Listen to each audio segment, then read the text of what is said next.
बहू की समझदारी। सुमन, जल्दी से खाना बना दो, बहुत जोरों की भूख लगी है। अभी अभी दफ्तर से घर लौटी। सुमन को देखते ही हाल में लगे सोफे पर लेटे उसके पति रंजीत ने लगभग 2 वर्ष की बिटिया के साथ कार्टून चैनल देखते हुए मनुहार किया।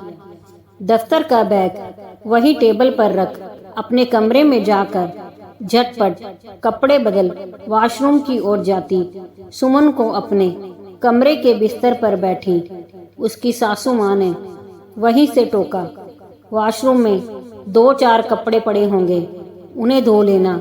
जी माँ जी। सुमन वॉशरूम में पहुंच फ्रेश होने से पहले बाल्टी भर भिगो कर रखे कपड़े 2 हाथ पोंछ वॉशरूम से बाहर आ सीधा रसोई में पहुंची। रसोई का सिंक जूठे बर्तनों से भरा पड़ा था। असल में लाख मिन्नतों के बावजूद सासू माँ अपने बेटे के बेरोजगारी का हवाला दे कोई घरेलू सहायिका रखने को तैयार नहीं थी। खैर, सारे जूठे बर्तन धोने के बाद सुमन ने चूल्हे पर चाय के लिए पानी रखा ही था कि सासू माँ रसोई में आ पहुंची। बहू, महंगाई में आटा क्यों गीला करती हो, चाय रहने दो। सुमन ने चूल्हे की आंच बुझा दी, लेकिन रसोई में कुछ मदद करने की जगह सासू माँ यह कहते हुए रसोई से वापस जाने को मुड़ गई कि तरी वाली सब्जी बना लो और फुलके बनाकर जल्दी से खाना परोस दो।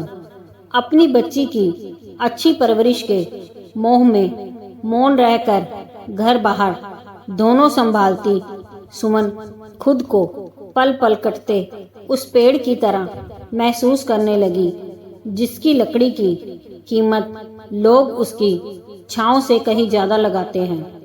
रसोई में रोटियां बेलती सुमन ने आज अपने घर वालों से इस विषय में बात करने की ठान ली, लेकिन बात शुरू करे तो कैसे, यह सोचते हुए सुमन को एक तरकीब सूझी।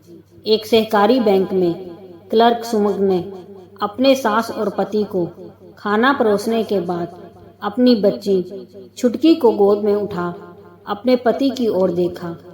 आज हेड ऑफिस से ट्रांसफर लेटर आया है, मेरा तबादला सतारा हो गया है। सतारा यहाँ से 150 किलोमीटर दूर। उसके पति के हाथ का कोर हाथ में और मुंह का निवाला मुंह में ही रह गया। हाँ, लेकिन घबराने की कोई बात नहीं है, मेरी दीदी वही रहती है, मैं वहाँ उनके साथ ही रह लूँगी। सुमन ने अपने पति को निश्चित करना चाहा, लेकिन छुटकी तुम्हारे बिना कैसे रहेगी? उसके पति ने चिंता जताई।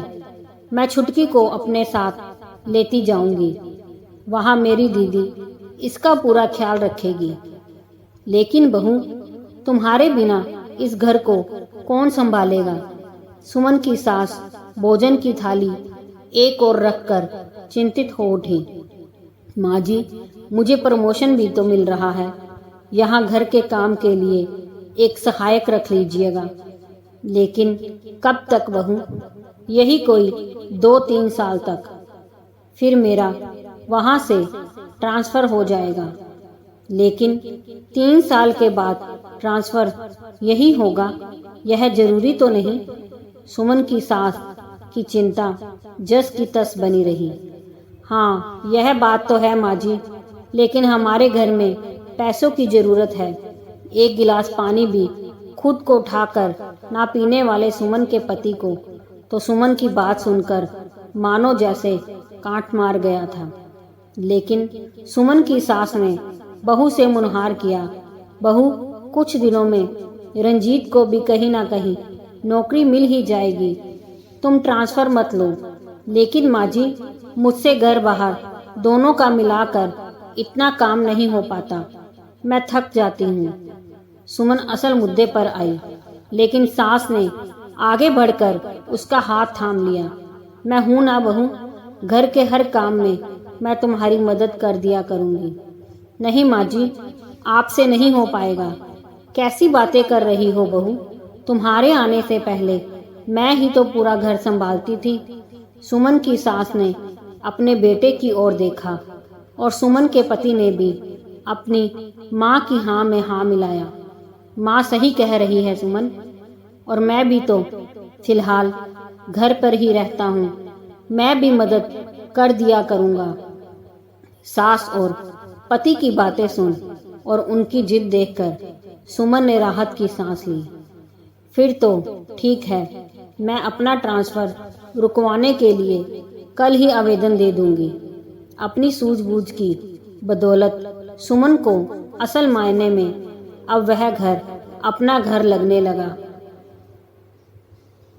दोस्तों, अगर कहानी पसंद आई हो तो लाइक, सब्सक्राइब, शेयर ज़रूर कीजिए।